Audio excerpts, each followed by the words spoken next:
여러분, 화장실에서 소변을 보실 때 변기에 하얀 거품이 둥둥 떠 있는 걸 보신 적 있으시죠? 처음엔 별일 아니라고 생각하다가도 며칠 계속 보이면 마음 한구석이 불안해집니다. 혹시 내 몸에 무슨 문제가 생긴 건 아닐까? 병원에 가봐야 하나? 이런 고민 정말 누구나 한 번쯤은 해보셨을 거예요. 특히 중년 이후에는 더욱 신경이 쓰이죠. 인터넷에서 검색해보면 무서운 이야기들만 나와서 더 걱정되고요. 오늘은 이런 여러분의 궁금증을 시원하게 풀어드리려고 합니다. 소변에 거품이 생기는 이유부터 언제 병원에 가야 하는지, 그리고 일상에서 도움이 되는 의외의 음식까지 알려드릴게요. 끝까지 시청하시면 여러분의 불안한 마음이 한결 편해지실 거예요. 그럼 지금부터 함께 알아보시죠. 거품요, 즉 소변에 거품이 생기는 현상은 의학적으로 단백뇨의 가능성을 시사하는 중요한 신호입니다. 하지만 모든 거품이 병적인 건 아니에요. 정상적인 소변에도 약간의 단백질이 포함되어 있어서 때로는 거품이 생길 수 있거든요. 문제는 지속성입니다. 하루 이틀 보이다가 사라지는 거품과 매일 지속적으로 나타나는 거품은 전혀 다른 의미죠. 특히 거품이 10분 이상 사라지지 않고 변기에 남아있다면 주의 깊게 살펴봐야 합니다. 또한 거품의 양도 중요해요. 맥주 거품처럼 풍성하고 오래 지속되는 거품이라면 더욱 세심한 관찰이 필요합니다. 이런 변화를 발견하셨다면 당황하지 마시고 일단 며칠간 관찰해 보세요. 소변을 볼 때마다 거품의 양과 지속 시간을 간단히 메모해 두시면 나중에 의사 선생님께 정확한 정보를 전달할 수 있어서 진료에 큰 도움이 됩니다. 다행히 소변 거품의 대부분은 일상적이고 무해한 원인에서 비롯됩니다.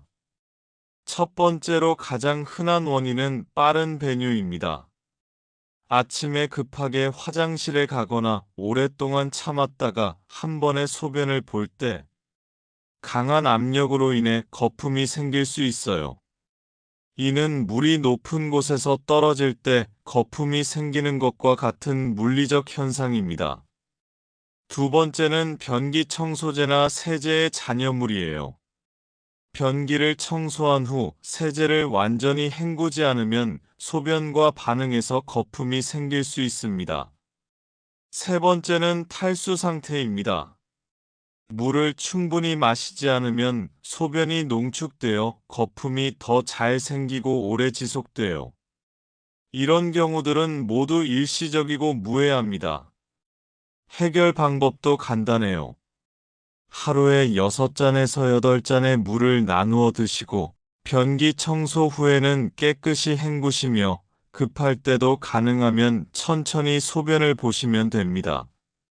전문가들도 하루 이틀 나타났다 사라지는 거품은 대부분 걱정할 필요가 없다고 말씀하세요. 하지만 지속적으로 나타나는 거품은 단백뇨를 의심해 봐야 합니다. 단백뇨는 신장의 여과 기능에 문제가 생겨 원래는 걸러져야 할 단백질이 소변으로 빠져나오는 상태예요. 정상적으로는 신장의 사구체가 단백질 같은 큰 분자들을 혈액에 그대로 두고 노폐물만 걸러내는데 이 기능이 떨어지면 단백질이 소변에 섞여 나오면서 거품을 만들게 됩니다. 특히 아침 첫 소변에 거품이 많고 오래 지속된다면 더욱 주의해야 해요. 단백뇨는 초기에는 특별한 증상이 없어서 발견이 어려운 경우가 많습니다. 하지만 방치하면 신장 기능이 점차 나빠질 수 있어요. 예방과 관리를 위해서는 정기적인 소변 검사가 가장 중요합니다. 1년에 한 번은 건강검진을 받으시고 가족력이 있으시면 더 자주 검사 받으시기 바랍니다. 식단 관리도 중요해요. 가공육이나 기름진 육류를 줄이고 신장에 부담을 덜 주는 생선이나 두부, 콩류로 단백질을 섭취하세요. 대한신장학회에서도 단백뇨는 신장 질환의 가장 초기 신호 중 하나라고 강조하고 있습니다.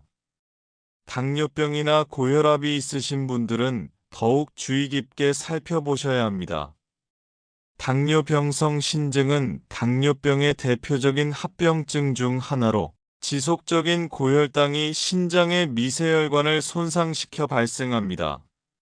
처음에는 소량의 단백질이 소변으로 빠져나가다가 점차 양이 늘어나면서 거품료가 나타나게 돼요. 고혈압 역시 마찬가지입니다. 높은 혈압이 신장의 사구체를 지속적으로 압박하면 여과막이 손상되어 단백질이 새어나오게 됩니다. 무서운 건 이런 변화가 서서히 진행되어 자각 증상이 거의 없다는 점이에요. 내과 전문의들은 당뇨 환자의 약 30에서 40%가 신장 합병증을 겪는다고 경고합니다. 하지만 너무 걱정하지 마세요. 조기에 발견하면 충분히 관리 가능합니다.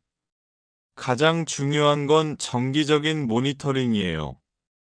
혈당과 혈압을 집에서도 꾸준히 체크하시고 3개월에서 6개월마다 정기 검진을 받으세요. 특히 당화혈색소, 크레아티닌, 소변 단백질 수치를 주기적으로 확인하시면 변화를 조기에 발견할 수 있습니다. 약물 치료와 함께 생활 습관 개선을 병행하면 진행을 늦추거나 막을 수 있어요. 이제 여러분이 가장 궁금해하실 부분, 일상에서 도움이 되는 의외의 음식들을 알려드릴게요. 첫 번째는 비트입니다.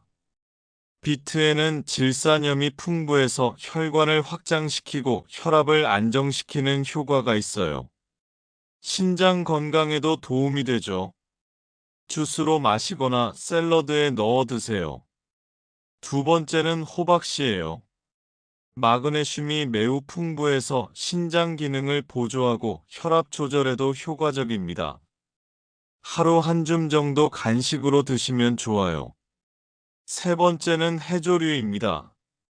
다시마나 미역에는 칼륨이 풍부해서 체내 나트륨 배출을 돕고 혈압을 낮춰줍니다. 단 신장 질환이 이미 있으신 분들은 칼륨 섭취에 주의해야 하니 의사와 상의하세요. 네 번째는 석류예요. 강력한 항산화 작용으로 혈관과 신장을 보호합니다. 석류 주스나 생과일로 드시면 돼요. 다섯 번째는 아마씨입니다. 오메가-3 지방산이 풍부해서 혈당과 혈압 관리에 도움이 돼요. 요구르트에 넣거나 스무디로 만들어 드세요. 이런 음식들을 억지로 많이 드실 필요는 없어요. 평소 식단에 조금씩 추가하시면 됩니다. 건강한 신장과 깨끗한 소변을 위한 생활 속 관리 팁을 정리해 드릴게요. 가장 기본은 충분한 수분 섭취입니다. 하루 1.5에서 2리터, 대략 6잔에서 8잔의 물을 나누어 마시세요. 한 번에 많이 마시지 말고 조금씩 자주 드시는 게 좋아요. 소변 색깔이 연한 노란색이 되도록 유지하시면 됩니다. 두 번째는 나트륨 섭취를 줄이는 것입니다. 가공식품, 인스턴트 음식을 피하고 집에서 만든 음식을 드세요. 국물 요리도 싱겁게 드시고 외식할 때는 소스를 따로 달라고 하세요. 세 번째는 규칙적인 운동입니다. 격렬한 운동보다는 하루 30분 정도 걷기가 가장 좋아요. 혈액순환이 좋아지고 혈압도 안정됩니다. 네 번째는 금연과 절주입니다. 담배와 과도한 음주는 신장에 직접적인 해를 끼칩니다. 다섯 번째는 기록하는 습관입니다. 소변 상태, 혈압, 혈당을 간단히 수첩이나 스마트폰 앱에 기록해 보세요. 변화 패턴을 파악하는 데 도움이 되고 병원에 갈 때도 유용한 자료가 됩니다. 마지막으로 충분한 수면과 스트레스 관리도 중요해요. 스트레스는 혈압을 높이고 면역력을 떨어뜨려 신장 건강에 악영향을 줍니다. 여러분, 오늘 긴 시간 동안 함께 해주셔서 감사합니다. 소변에 생기는 거품, 이제 조금은 이해가 되시나요? 기억하세요. 소변의 거품이 언제나 큰 병의 신호는 아닙니다. 대부분은 일시적이고 무해한 현상이에요. 하지만 우리 몸이 보내는 작은 신호일 수도 있으니까 무시하지 말고 관심을 가져주세요.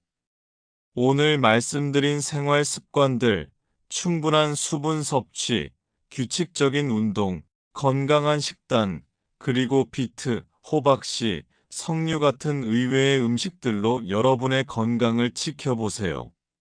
작은 관심과 꾸준한 실천이 건강한 노후를 만드는 첫걸음입니다. 혹시 걱정이 되거나 궁금한 점이 있으시면 혼자 끙끙 앓지 마시고 믿을 만한 의료진과 꼭 상의하세요. 여러분 모두 건강하시고 늘 행복하세요. 다음에도 유익한 건강 정보로 찾아뵙겠습니다. 오늘 영상이 도움이 되셨다면 좋아요와 구독 부탁드려요. 감사합니다.